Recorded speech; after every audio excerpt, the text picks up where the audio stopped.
Well, it just hit 6 o'clock on your Friday morning, taking a live look right here in downtown St. Louis overlooking the Gateway Arch.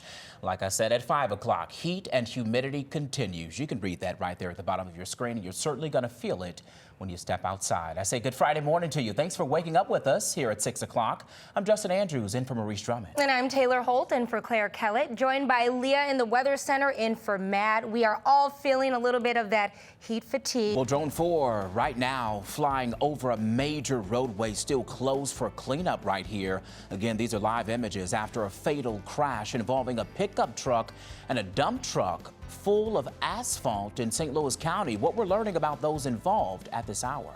Well, the main road in Afton is full of construction equipment this morning. That's after a water main break. Now, this isn't the only area impacted by infrastructure issues this morning. First Alert 4's Elena Chappie is live with the very latest on this. Good morning, Elena.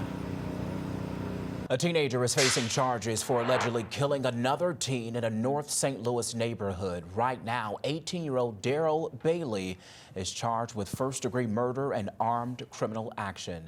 16-year-old Elijah died in that shooting. Police say he was riding his bike on July 11th in the Walnut Park East neighborhood before he was shot. Bailey, the suspected shooter, is in jail this morning. A judge denied him bond.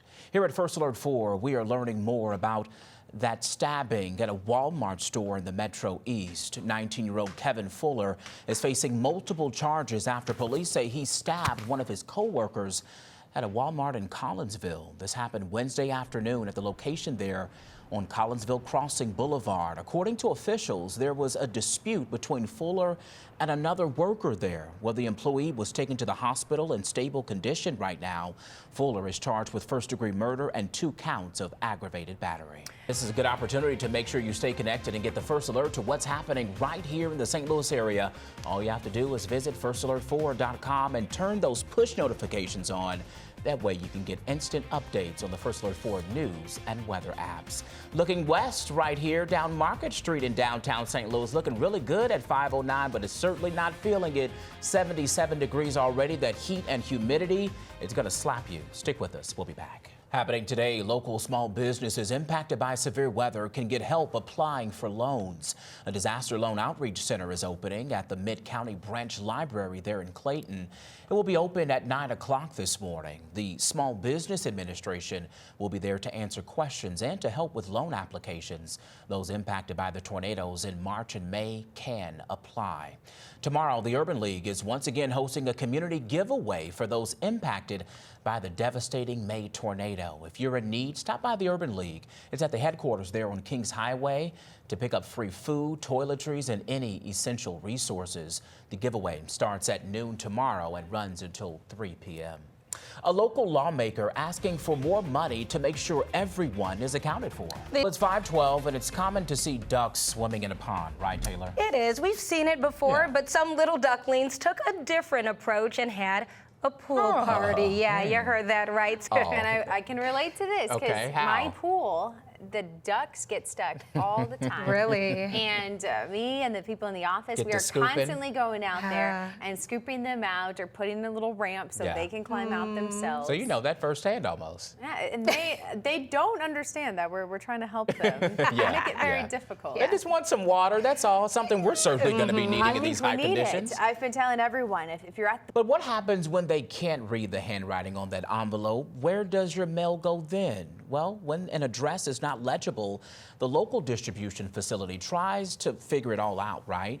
If that doesn't work, mail distribution centers around the country take images of the addresses, then electronically send them to a remote encoding center where someone could oversee up to 900 pieces of mail within an hour's time.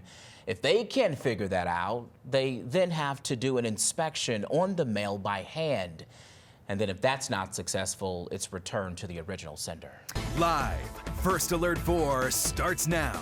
Now at 5:30, rain and storms rolling into Missouri this morning. Some of you could be seeing that later today, giving a little bit of much needed relief. But for a majority of you, it will still be dry, it will still be hot, and let me tell you, the humidity is here to stay. Yeah, but it's Friday, so there's some good news there, and we are so glad you're waking up with us here on First Alert 4. I'm Taylor Holt in for Claire Kellett. And I'm Justin Andrews in for Maurice Drummond. We know Paige and Matt have the morning off, but we have Leah here checking out a very hot forecast for us. I mean, it's toasty. Well, happening today, many in Alton will see if a new closing time will cut down on problems in the city. Yeah, poor decisions in Haram's Bar are now being forced to close 2 hours earlier.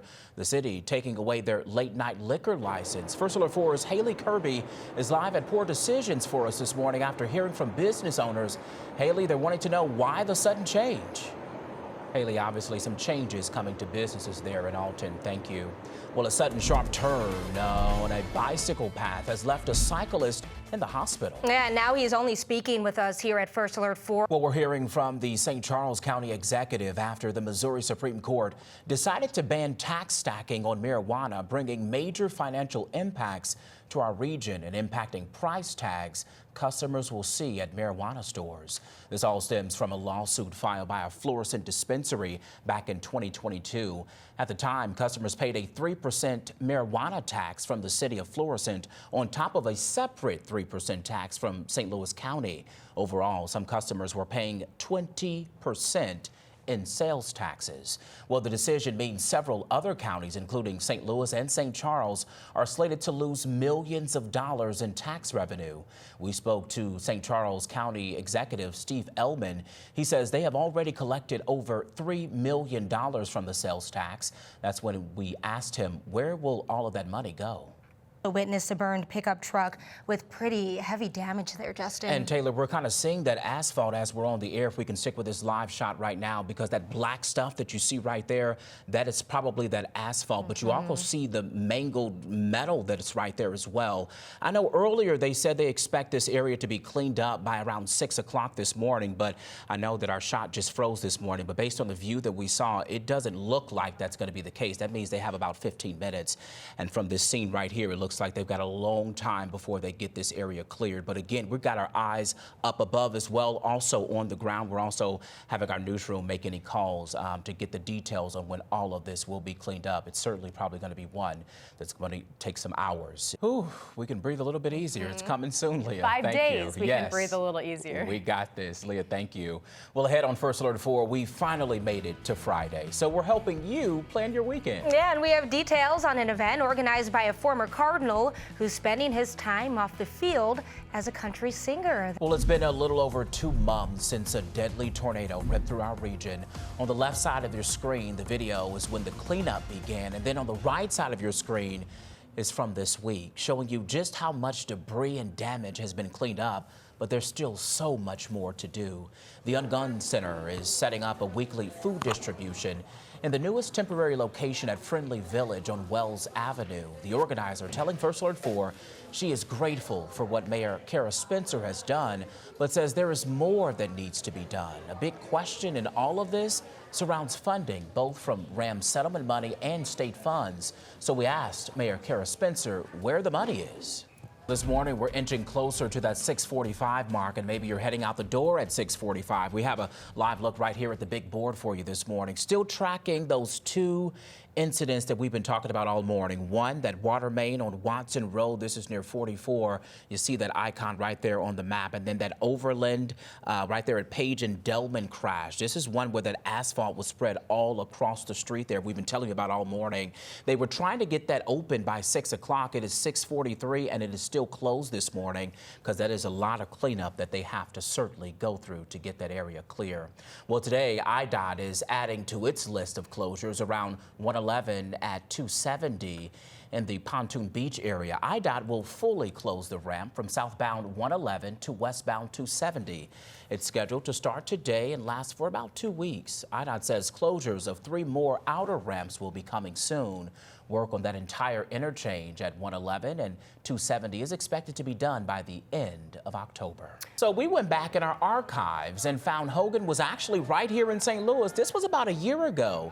He was at the Randall's Wine and Spirits promoting his brand new beer then. It drew quite a crowd. Look at this right there. Drone 4 showing us the long lines outside of Randall's there, waiting to get their eyes on him and, of course, their hands on his beer. Well, August is going to be knocking on our door a little bit cooler, right, Leah? Yeah, next Friday's the start of August, and some of the mornings 60s. I love it. Thank you, Leah. Well, the kids head back to class in just a matter of weeks, and tax-free weekend starts in just 1 week. But parents and families have been stocking up on school supplies already. 62% say they started their shopping before August. That's over 8% more than in 2024. Lots of shoppers took advantage of extended Prime Day sales as well to get supplies. The national head right here on First Alert 4, we have finally made it to Friday. I know I'm celebrating, and we're helping you plan out your weekend. Yeah, it feels good to say that. We have details on an event organized by a